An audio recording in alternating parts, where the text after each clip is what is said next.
शदात कोट ऐं उन जे पसगिरदाई में वधंदड़ बदामिनी लुटमार ऐं फुर वारे वाक़िअनि ख़िलाफ़ जमत उलमा इस्लाम जे सॾ ते जमयत जे कारकुननि हथनि में पार्टी जा झंडा खणी टायर साड़े ॻड़ीखेरो रोड ते एहतजाजी मुज़ाहिरो करे धरणो हणी।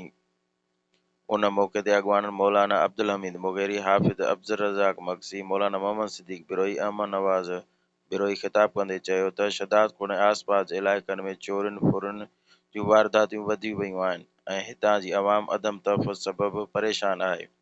रोज़ बरोज़ फुरुनि में इज़ाफ़ो थी रहियो आहे ऐं शहरनि फुरुनि जे रहम करम ते आहे।